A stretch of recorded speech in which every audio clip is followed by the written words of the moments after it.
Amen.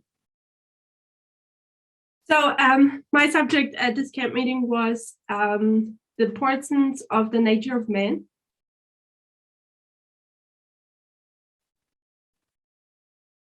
To understand and trace the steps, as well as the importance that we know the steps of which are taken with the moral standard.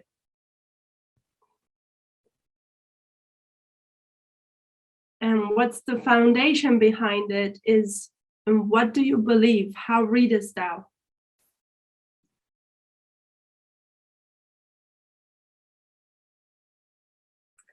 So for this presentation, we'll talk about a different subject.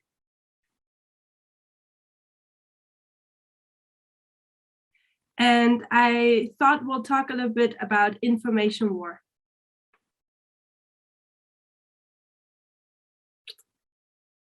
I think it's been a while since it was addressed in the movement.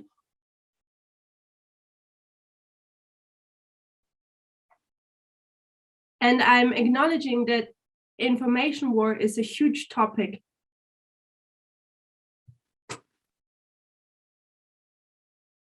And I'm not professing to be an expert. But let's remind us of a few things again. So as you by now know, I like to communicate with you via the chat.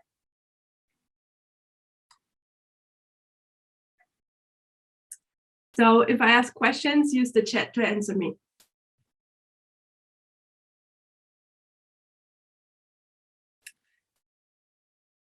I don't know where you come from,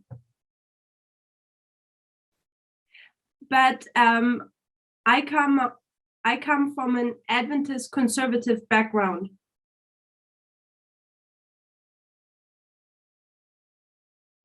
And you faithfully attend all these conservative Adventist camp meetings.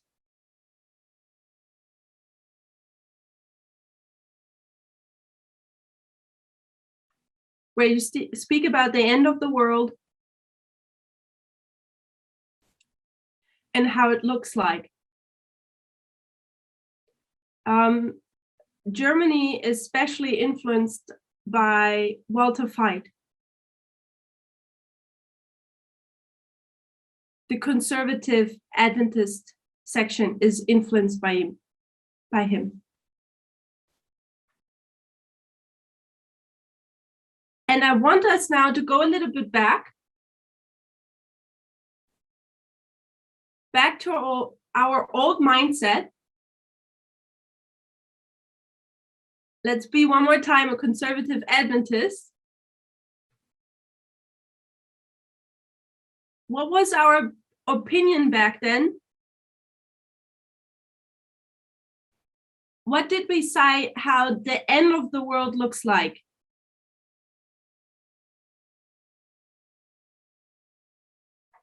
What would happen in the world?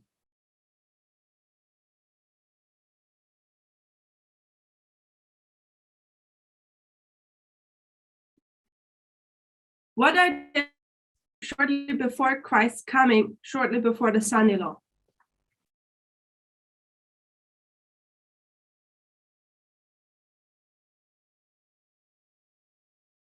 War, persecution.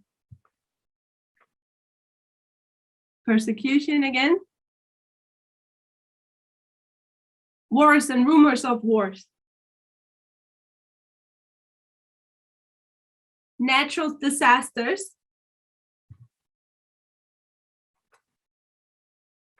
So let me ask you, wars,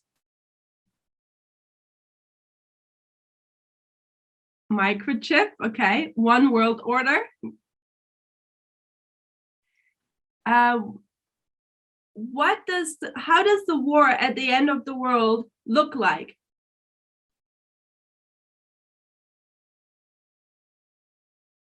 Remember, we think as a conservative Adventist at the moment.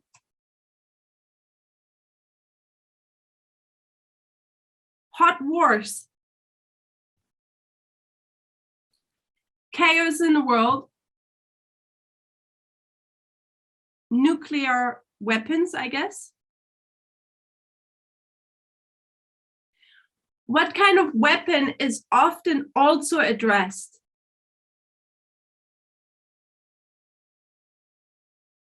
But we often forget to mention when we talk about these things in the movement.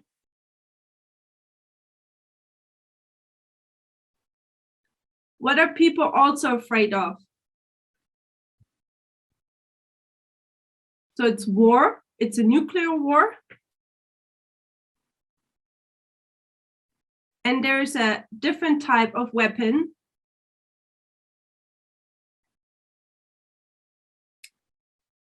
If you have a guess, write it into the chat. Yes, biological weapons, chemical weapons. So as Adventists, as conservative Adventists, this is also in our back of our mind.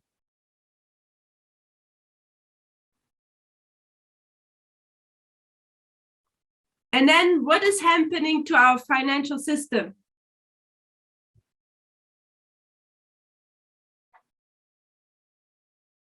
Financial crash.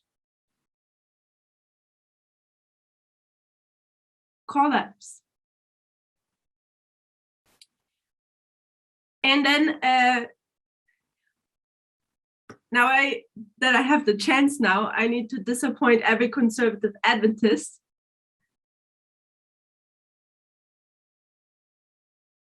Or people who believe in conspiracy theories.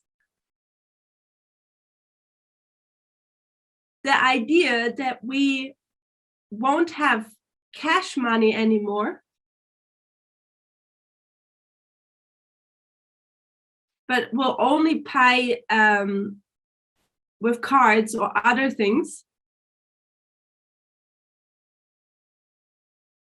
is not a new idea to our generation. That system was already in place in the mid-ages.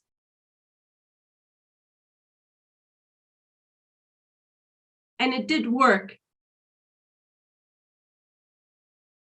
Maybe people are not familiar with, but if someone knows a little bit history of the Dark Ages,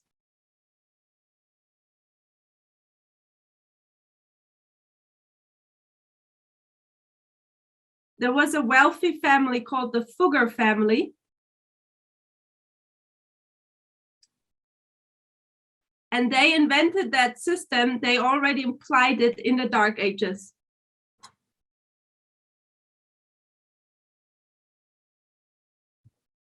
So back to topic.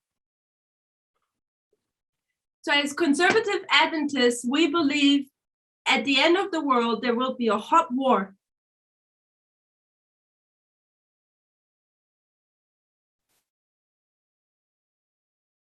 Maybe atomic bombs, chemical, biological weapons.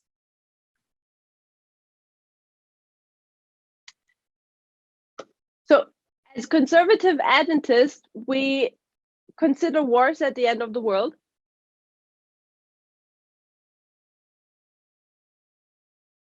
We expect the financial crash any moment.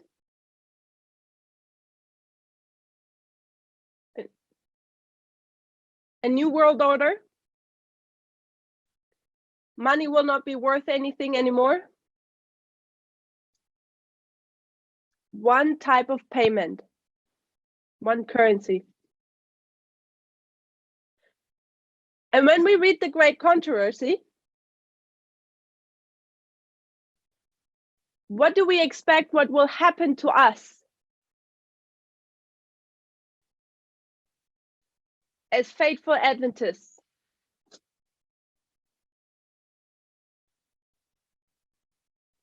Persecution. And when you are being persecuted, what do? If you are being pursued, you flee and run to the mountains. And Elma tells us that exactly that we will do. So just a logical question. In the world today, does it still make sense that we will hide in the woods and no one will be able to find us and we're safe if someone in America can sit at his desk, have a screen in front of him, and can direct a drone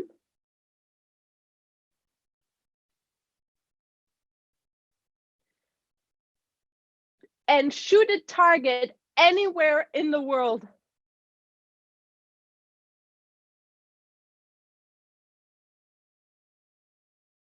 Somehow that doesn't make sense anymore. You cannot hide in this world anymore.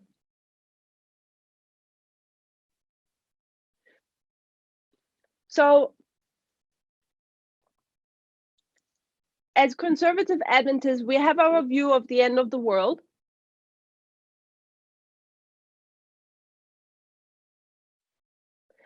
But when was the time point in history where we should have questioned our end of the world view?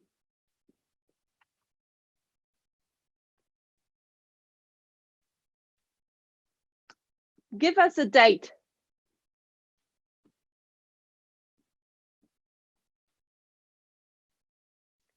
(1989).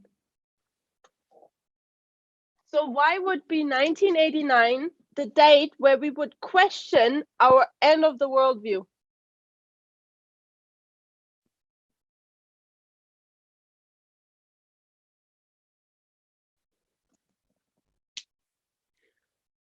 What has ended 1989?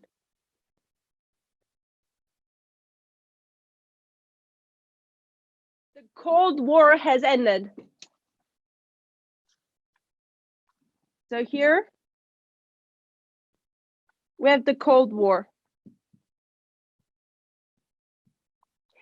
And what was the threat during the Cold War?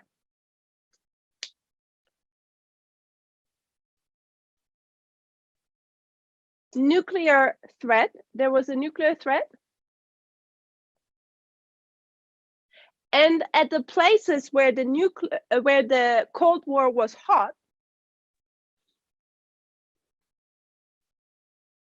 what kind of weapons were also used?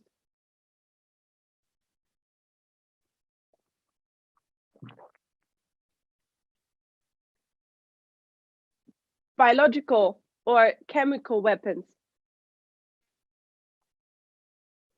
So I want us that we remember that the worldview as conservative Adventists, the worldview we have, the view about the end of the world we have as conservative Adventists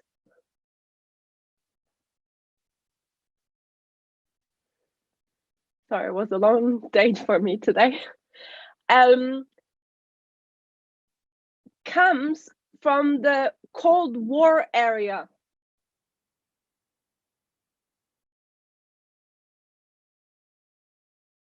And we need to remember the study of the Apis bull.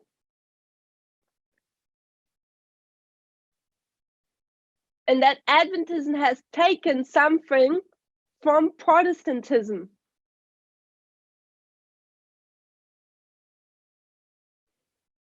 And when you look prior to 1989,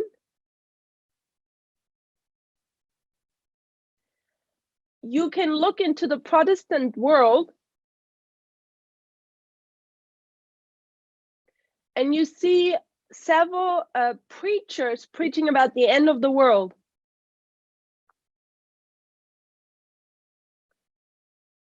And the conservative Adventist mindset is very similar to what Protestant has taught then.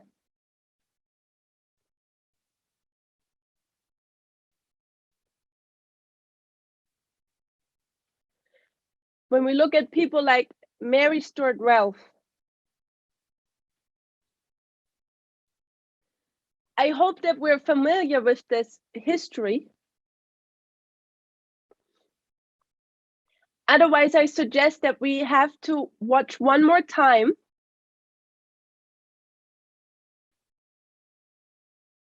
Elder Tess's series of Australia when she addressed those things.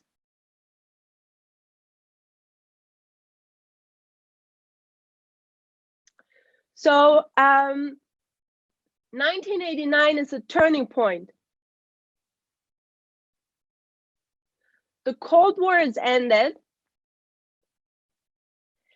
And what is being invented?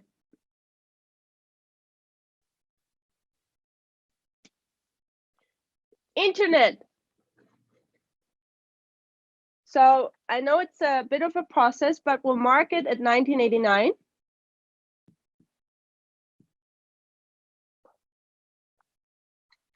And as students of prophecy, what we should be as Adventists is that at this date, we should have, all light should have come on for us.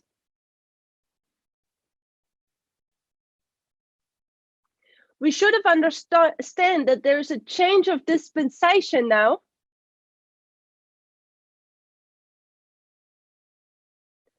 In world history, in external events. Because now with the invention of the World Wide Web, what kind of age started? Perfect, the information age. And what have we learned from history? Whatever age you're in,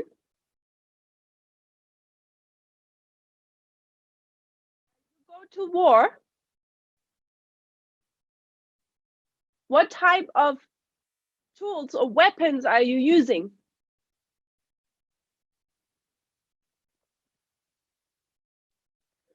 You use the material which is predominantly used for that age.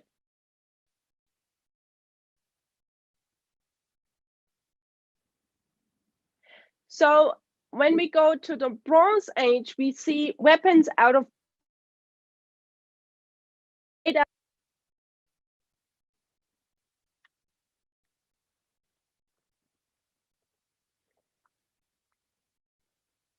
when we're in the Iron Age, we see weapons out of iron made.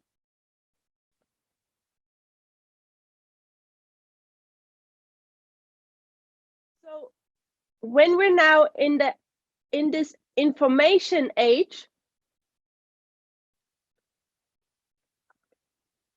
and we are entering a digital age, what should we expect when it comes to weapons?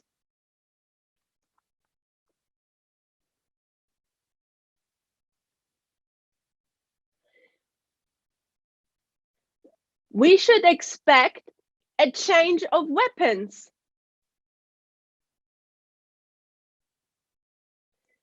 Which will suit and help in the information war.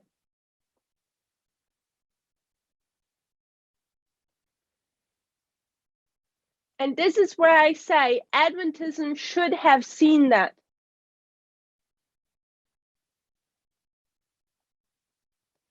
A new dispensation, new type of warfare, new weapons.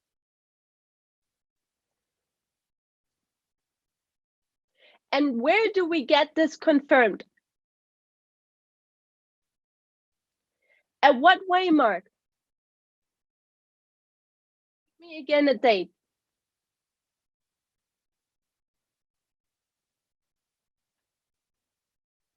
It's not 9/11, it's not 2001.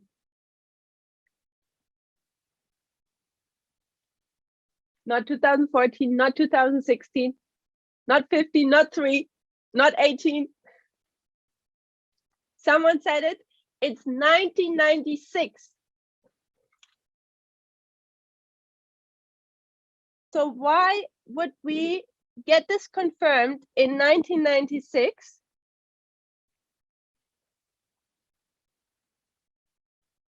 And maybe I tricked you with the way how I used the words.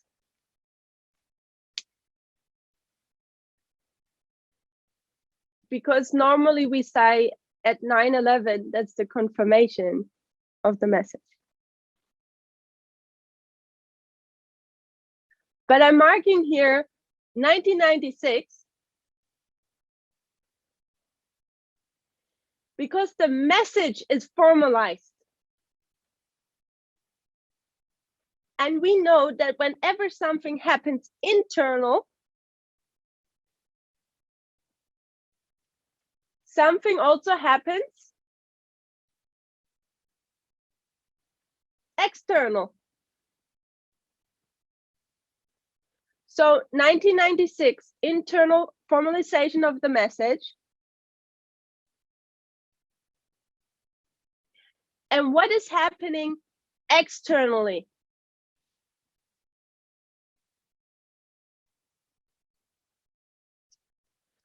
So we can mark the two information streams.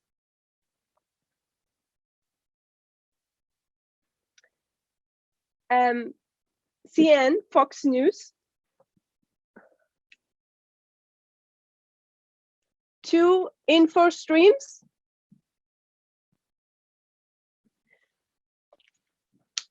And moonlight maze. So what was moonlight maze? Moonlight maze was the first cyber attack made.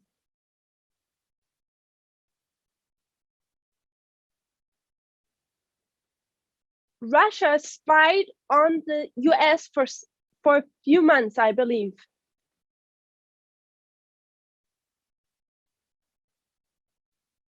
And this is confirming this turning point here. New dispensation, new weapons. The Cold War has ended. So think about 1989, the Cold War ends.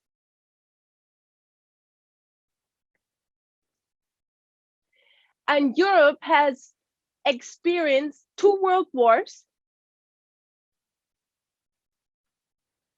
The Second World War had even more impact worldwide than the first.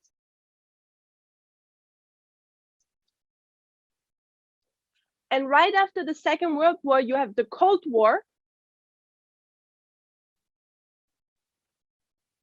which in places like Africa and Asia was even a hot war. You have decades of this nuclear threat.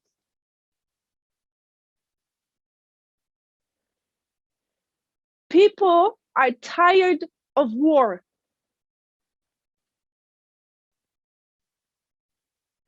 And what do people scream for? What do people wish for? Peace. So people are striving to get some rest and some peace in this world.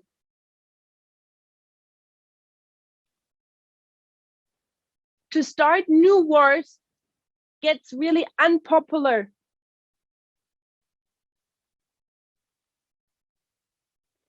But the conflicts are not solved. What has changed now is the battleground.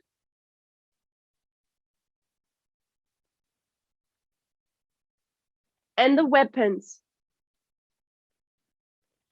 And the war, which was present in the Cold War,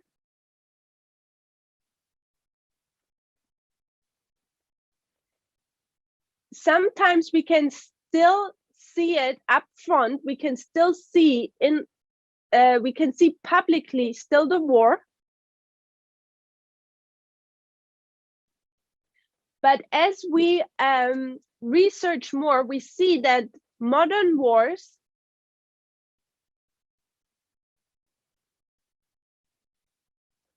are more and more fought in the dark.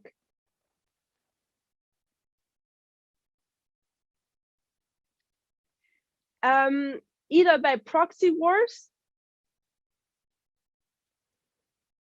by information wars, cyber attacks,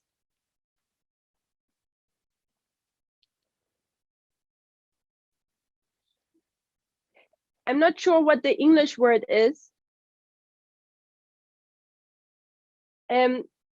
I'll translate it literally from the German. It would say wars in the shadow.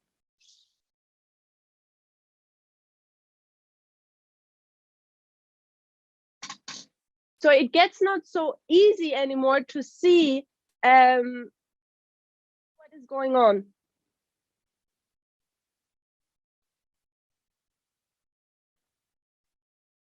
And I'm saying that's because of two reasons. One, because this way of making war is much more efficient and cheaper.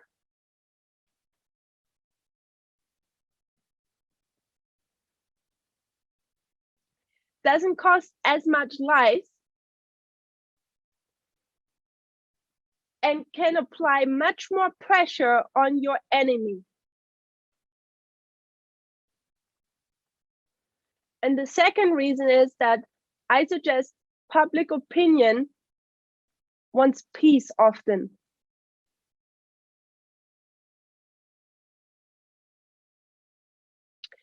So let's continue a little bit with this information age line.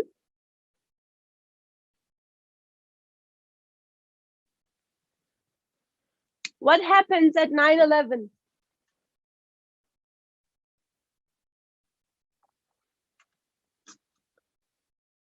What do we mark? In the line of information.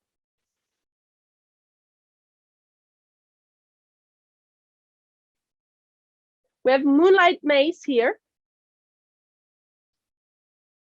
What happens at 9/11? What law is passed? The Patriot Act.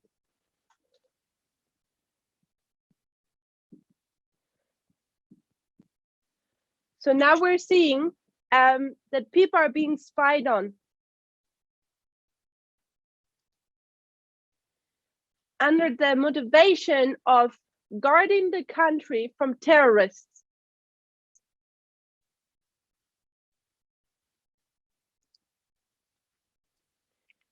What's the next way, Mark?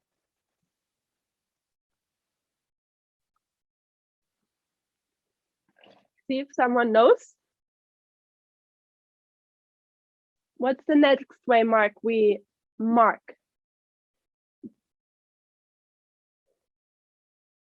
2003, we're getting close.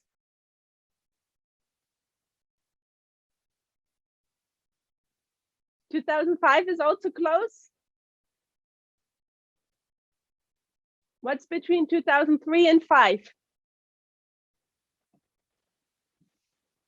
2004. What happens 2004? What is being launched?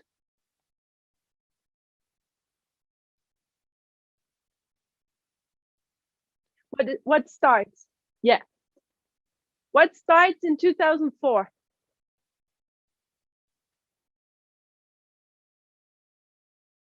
I guarantee you that most of you have an account there.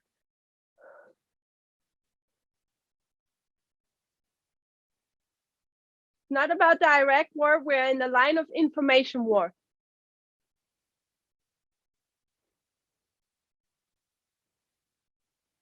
It's Facebook. Facebook is being launched. And we know that Facebook was a turning point, and we're starting to have social media within our society.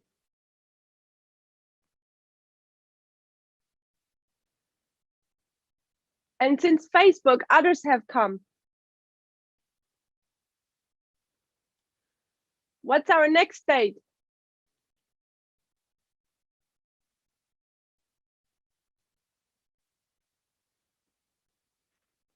The next state I suggest 2005 YouTube, that's interesting, yeah. My suggestion is 2009. 2009 is a waymark we mark on our lines, on our reform lines.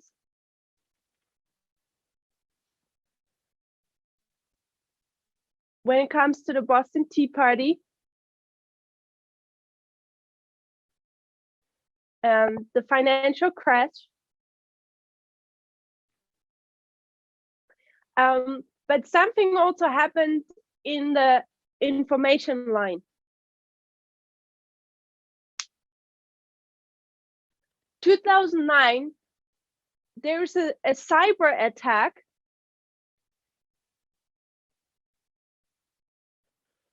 on Iran and their nuclear companies. I'm sorry if I don't use the proper English terms for this.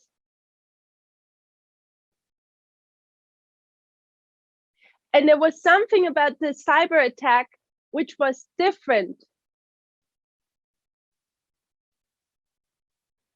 It was the first cyber attack where you just not simply spy on someone,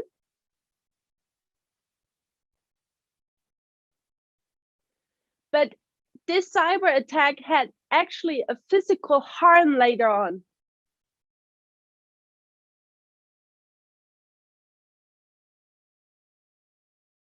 So the nuclear plants of Iran were largely damaged by that cyber attack.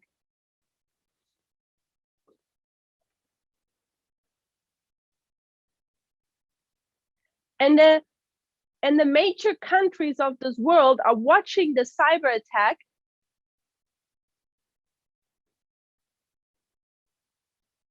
And what do? You watch and you learn.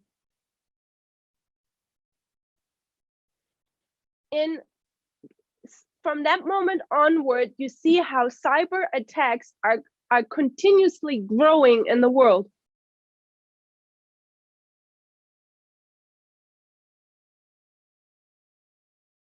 Cyber attacks which are to harm the enemy,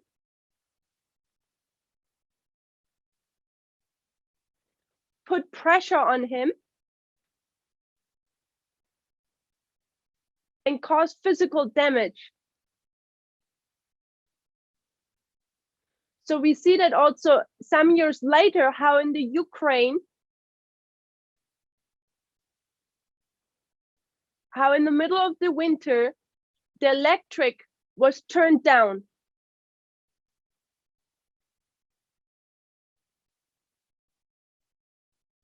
Or we see cyber attacks in the United States.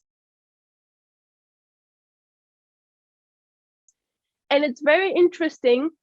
The first world power, the United States,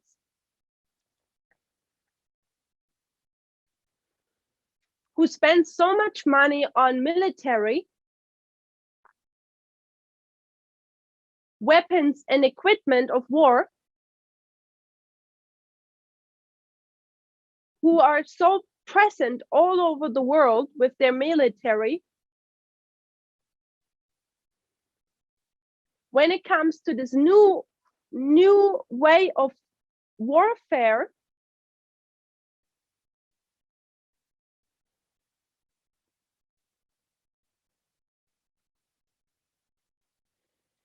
they have to acknowledge that they're very weak and behind.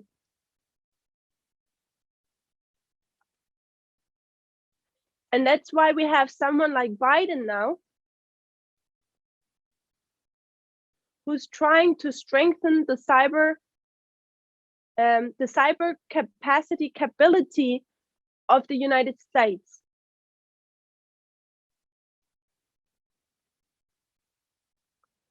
So 2009 was a turning point when it comes to cyber attacks.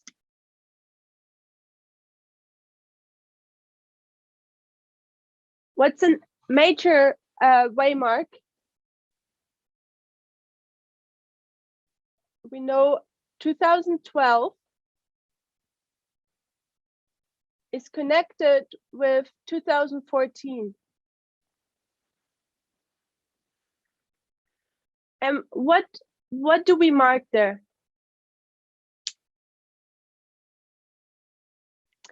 Cambridge Analytica. So SCL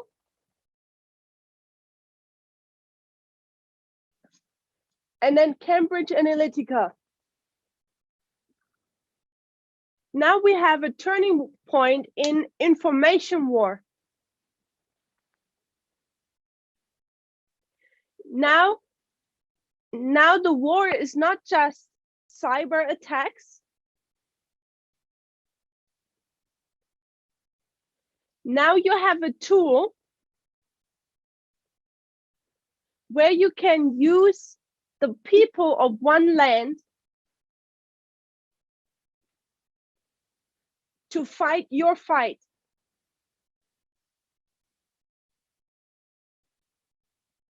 It's pretty clever.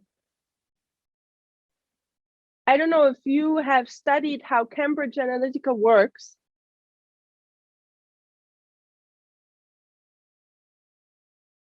It's so fascinating. It's so efficient. Think how much good you could do.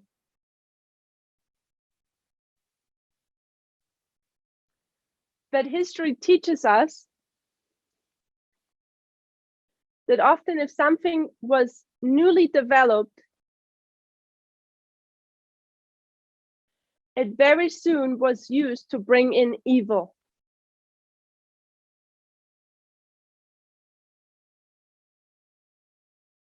And then on what date, what event should be the last wake-up call for the world that something is severely going wrong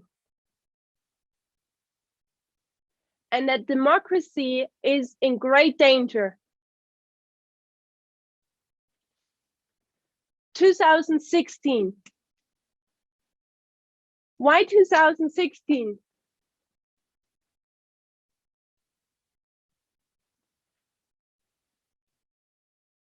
What happened in 2016?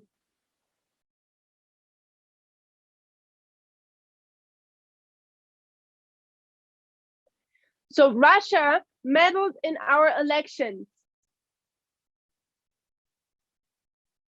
Republican horn died. Brexit, Trump. We say Trump, but Brexit is the same method, the same system.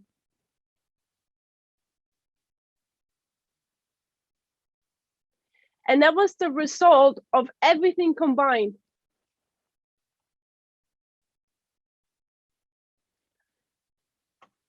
The development of the World Wide Web, the creation of a virtual space,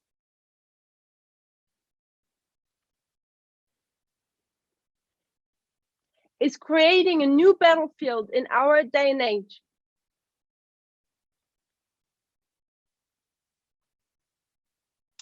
Social media is starting to connect everyone.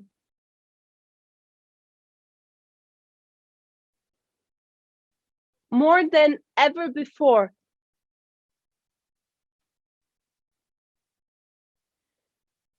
Also phones, smartphones, or that we can do text messages.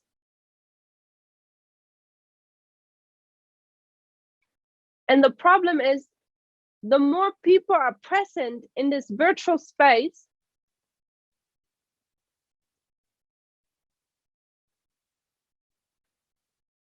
the more vulnerability do you get.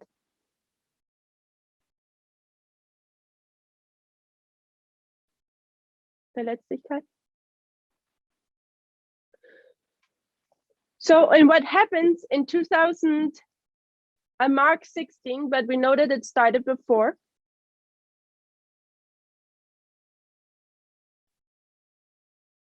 Is that you have an evil confederacy. Not sure how to draw this because I wasn't able to really prepare.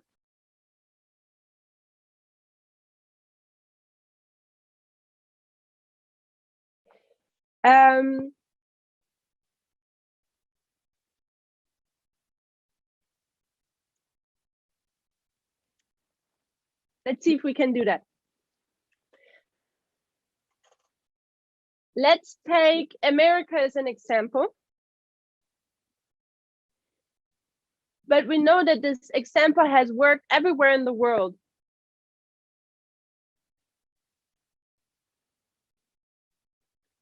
And recently, Germany had elections.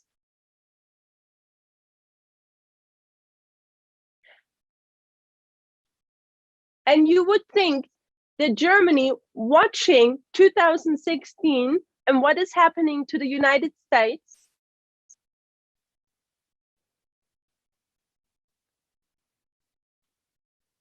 the European Union suffering under 4 years of Trump,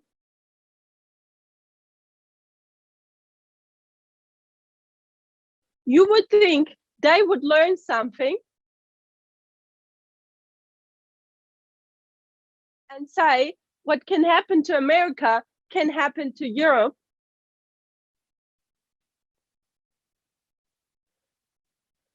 In this case, Germany. And you would think states would take pre-actions.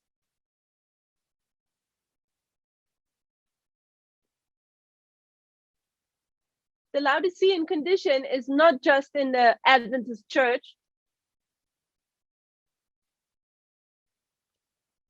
It seems like that externally, democracies are equally asleep.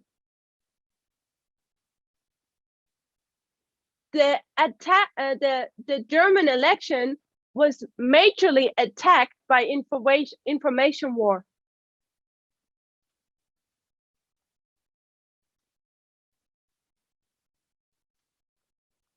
And they could have done better.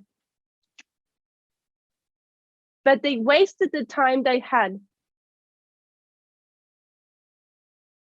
So let's look a little bit closer to information war and how it works.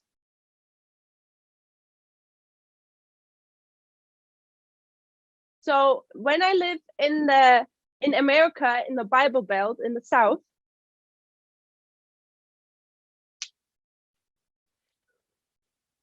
what am I most likely?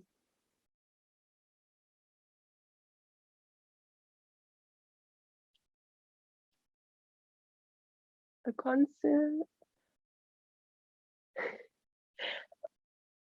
conservative, Republican.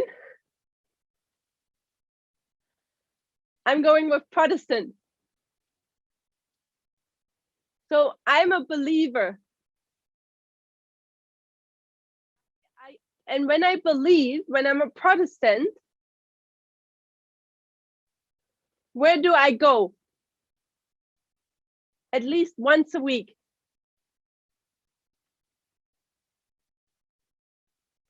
I go to church.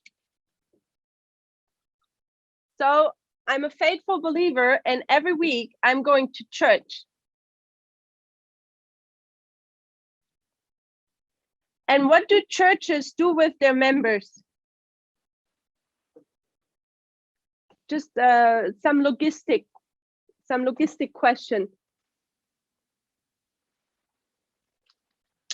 When you're a member of the church, what do you give the church? Tithe, money? Maybe I'm asking bad questions. You give them their information. You're a member. They know who you are. So the churches, equally like social media, do have what? What do they obtain?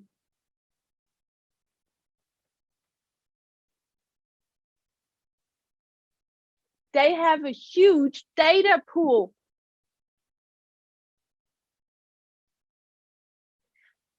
About personal information of their members. So churches have a lot of data.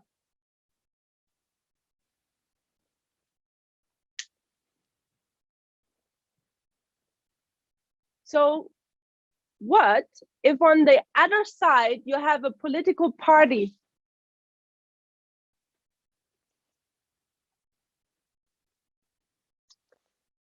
So you have a person and he has a political motivation.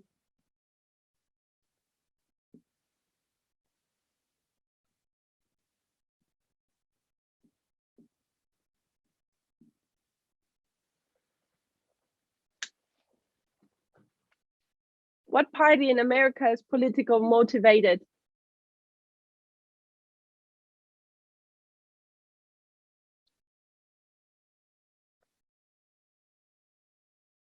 Republicans. Why are they so motivated?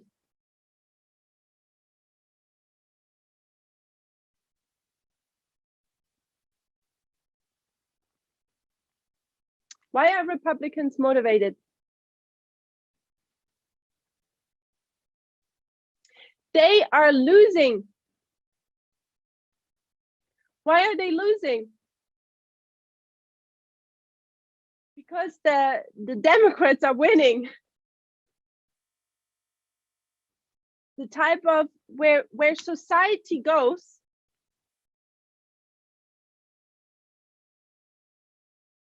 I'll say the majority of society is approaching steadily a more liberal mindset.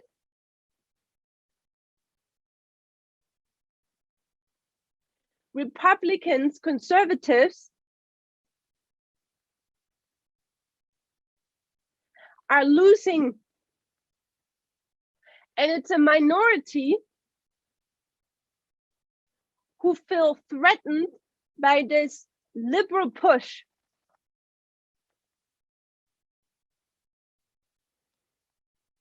And they are motivated to change society again, to change the direction the country is going.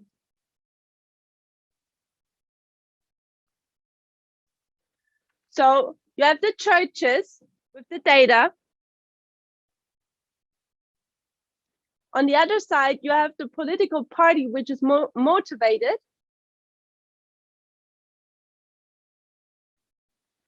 And what if you have a person with a big pot of money?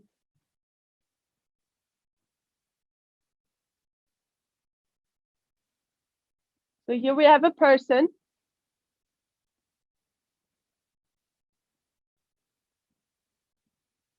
And this person has a lot of dollars. How do you use your money if you own everything?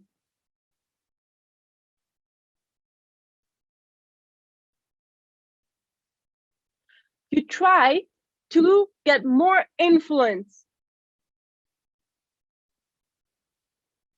You try to direct politics in a way that you make even more money.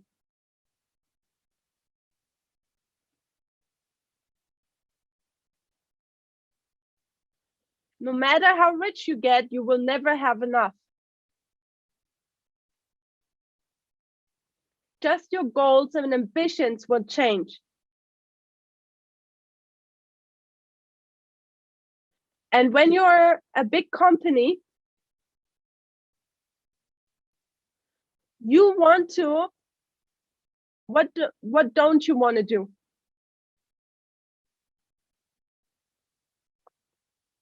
What do rich people, big companies hate to do? Pay taxes. They hate to pay taxes. So who do you need to go to? You need to find a politician who is willing to work for your interests. And the politicians, what are they interested in?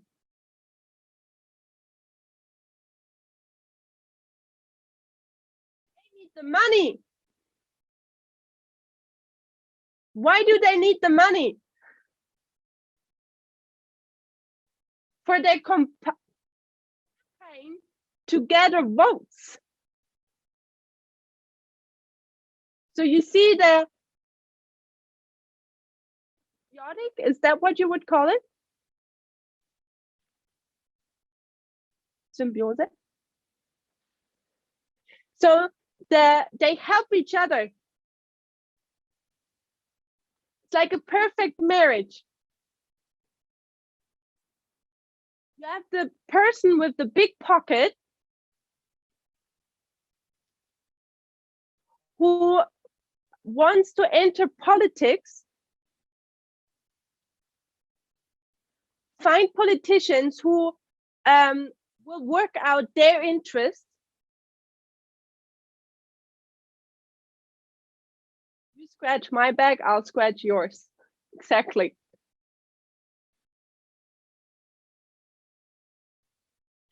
So, and the politician wants the money of the rich person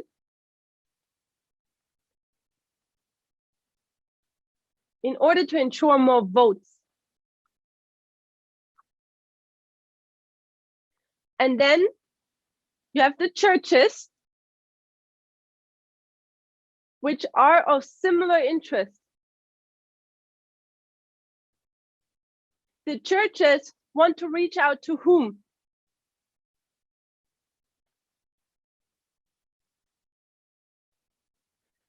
Do they reach out to the rich person? Or do they reach out to the politician?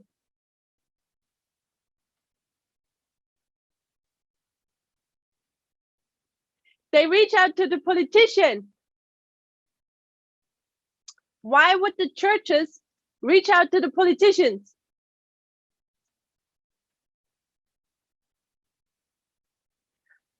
Think about it.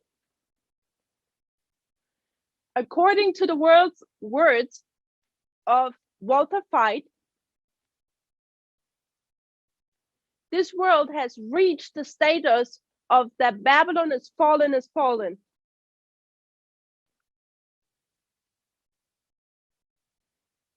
The morality of society is at its lowest point.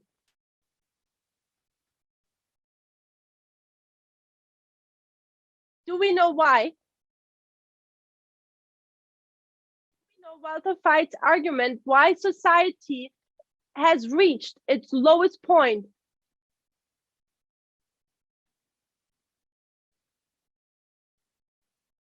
Were they the most evil?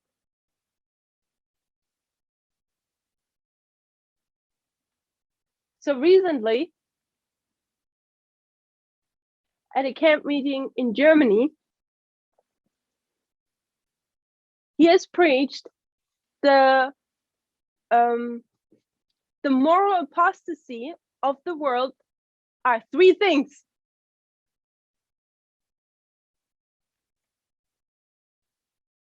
First thing, confusion. When he was little, boys would wear blue, girls would wear pink. And today, children need to decide if they're a girl or boy. That was reason number one of him. Reason number two,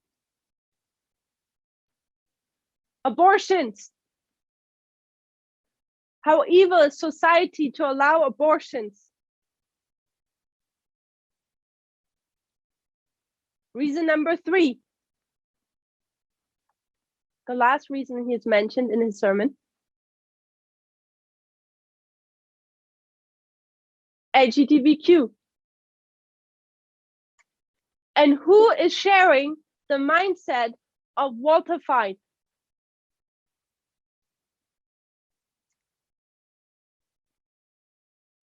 Remember the Apis bull.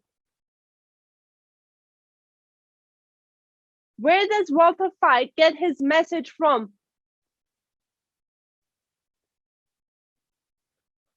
Apostate Protestantism. The churches see the evilness of society.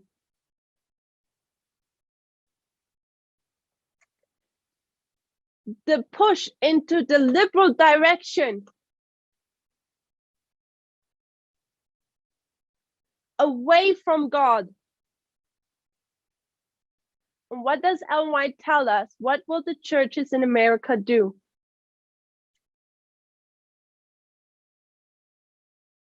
Where do they go? To what person?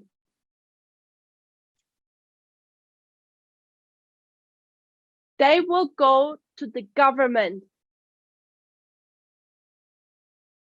They will try to find politicians who will work in their interests. And what is their interest?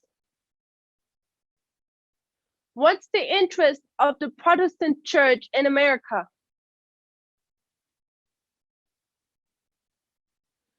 To uphold their form of morality. We talked this morning about, or last night for some of you, we talked about this moral standard. These churches have a moral standard, and because of their view of end times, they're reaching out to the politicians and seeking help to have their morality enforced by laws.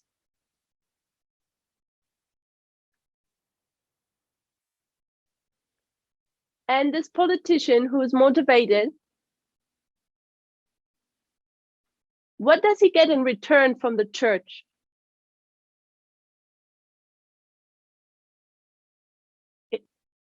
It's not the money. It's votes. Because next Sunday, when you go to church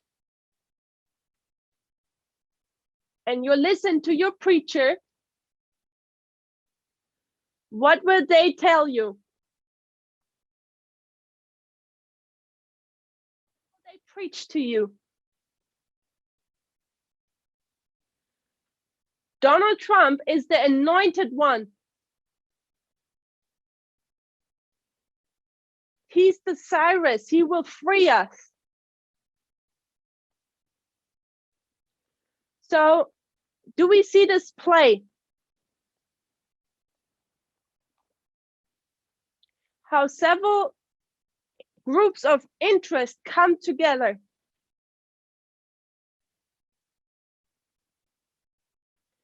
Politicians who are losing, who want to gain control again.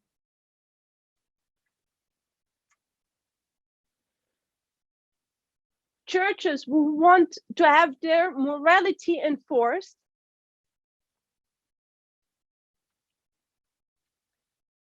Because of a wrong view of end time events.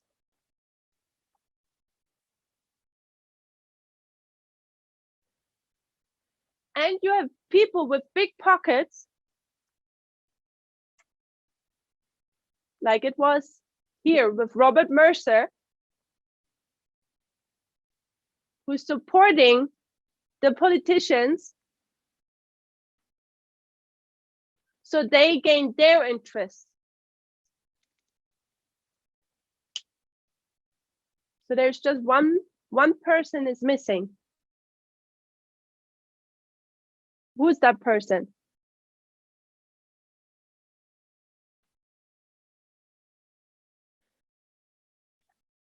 I'm not sure how to call that person. People say the Pope. What does the Pope have to do with the study?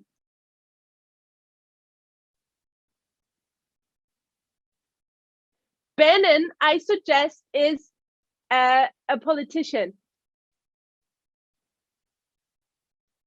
He was the motivated politician who wanted to change everything.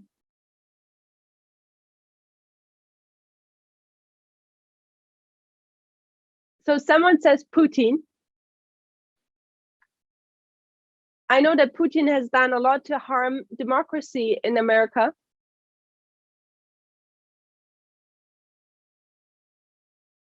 When you look at this game, you see how America destroys itself quite nicely.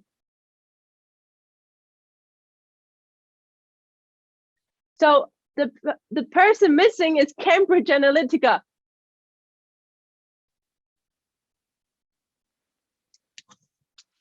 Because when you're in the information age,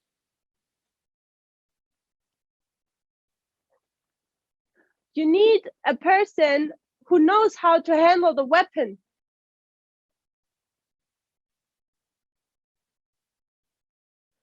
And what's the weapon? You need a person which is super clever. So putting a small brain here. And what's the weapon of what makes Cambridge Analytica so powerful?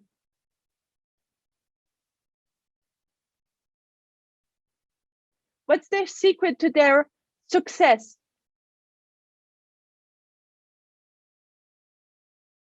So they need, excuse me, they need a lot of data. That's correct.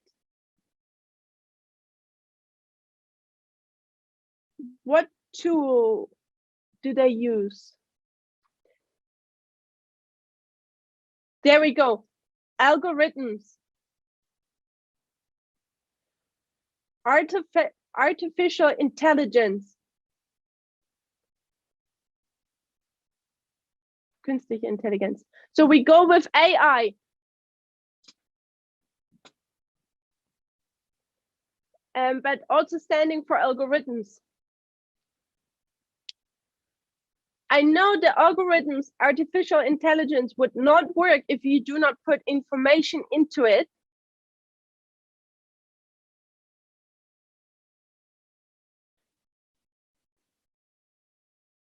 And we know that Facebook was a great help to that. So, but when you now have all of these come together, the guy with the big pockets, the motivated politicians, the frustrated pastor in the church, and ultimately a person who knows how to handle the weapon well,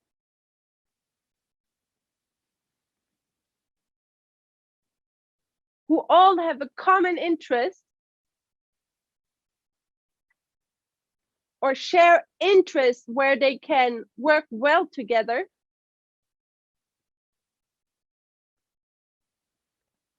That's how you get Trump.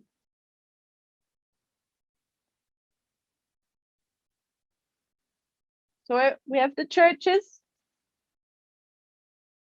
we have the politician,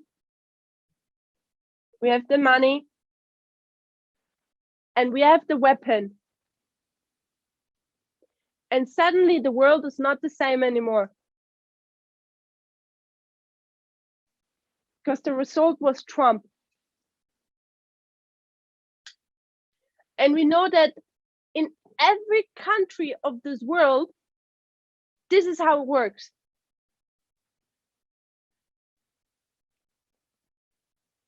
So in 2016, we see this happening in America.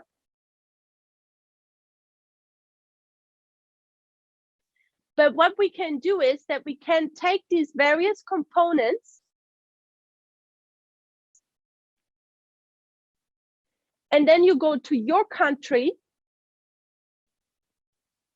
and then you will look who's who. What church is wanting to be active? What politician is so frustrated and wants to change the course of the country?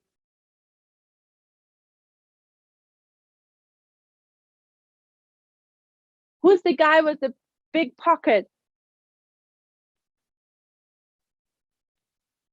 And while you have in 2014 just Cambridge Analytica, now there are hundreds of companies which work like Cambridge Analytica.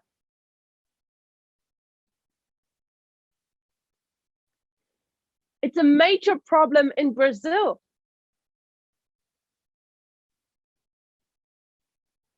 So many politicians just use that kind of weapon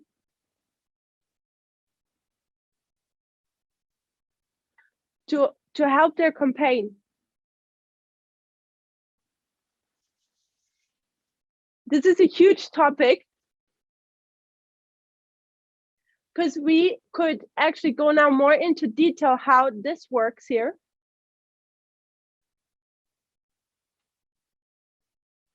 And we could go more into society and what this evil confederacy, or how the work of this evil confederacy creates fruits in society.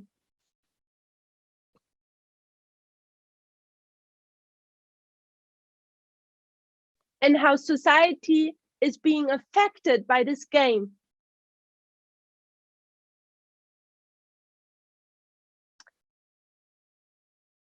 And democracy is being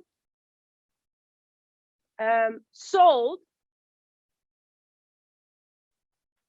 for what price?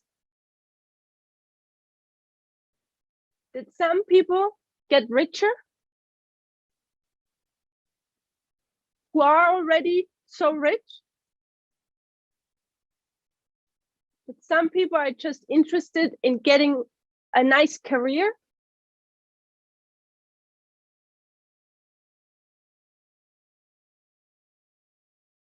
And that politicians are stubborn,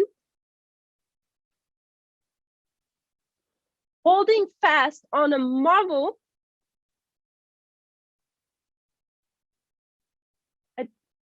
which is outdated.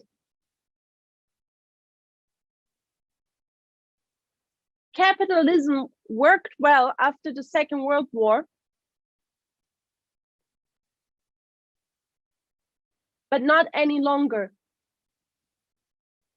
Now capitalism is starting to harm more than it is helping.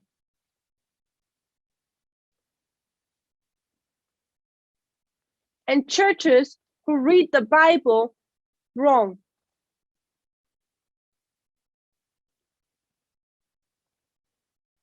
remember how dearly our forefathers and foremothers fought for democracy.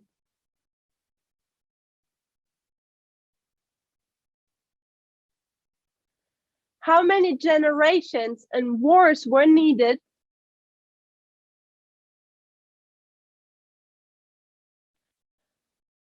to come to the point we're in now, to live freely in democracy.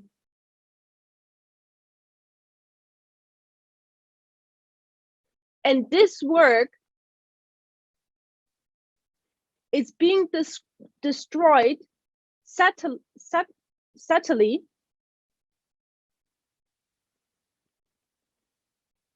in a few decades.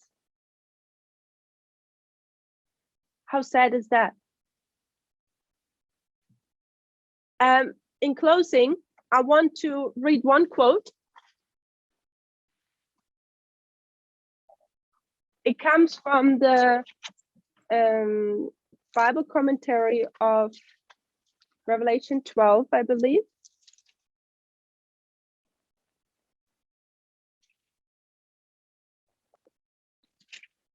Yes, it's the comment on chapter 12, verse 7.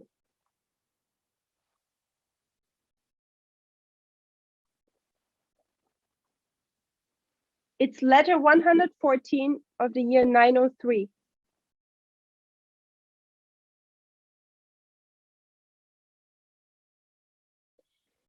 The influence of one mind on mind, the influence of mind on mind, sorry,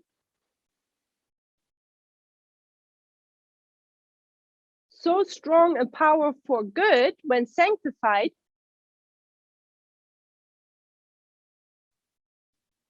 is equally strong for evil in the hands of those opposed to God.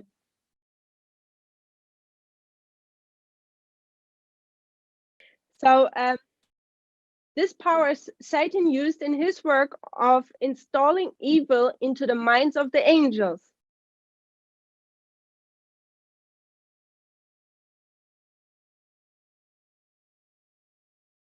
So I'll stop here.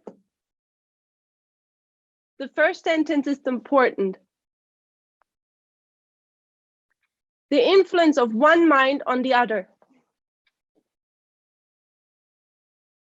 So we're in an information war. Since 1989, it's developing, it's growing, and it's bearing fruit. And especially with the pandemic, we also can see its fruit. The thing is, we are not watchers of this war. We're participants. And when we look in information war and how it works, social media, text messages, or what we post in our status and on Twitter, we should bear in mind that we are part of the last conflict of this earth.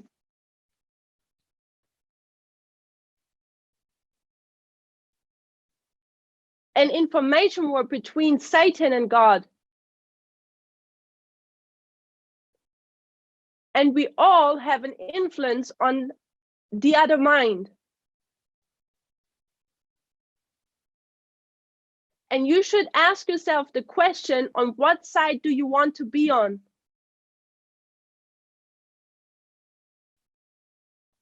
Do you want to be a good influence or a bad influence? So we should be watchful what we post and how we represent ourselves.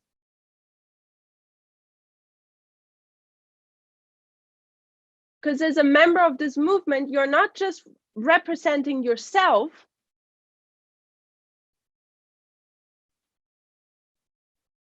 but you're representing this movement. And with this, you represent God. So let's be careful. Let's close with a word of prayer. Dear Lord, we thank you for the knowledge you have given us about the times we live in. We thank you that we can now understand that there is no evil confederacy planning a Sunday law.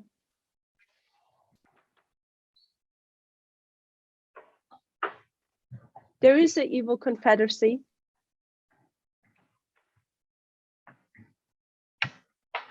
but there is a different goal suited for this generation and for the warfare today. Lord, help us that we are watchful on the walls of Zion,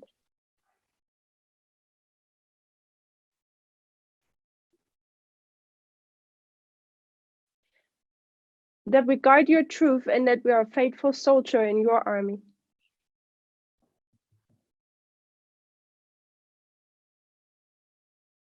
And that we represent you correctly. In Jesus' name, we thank you for all these things. Amen.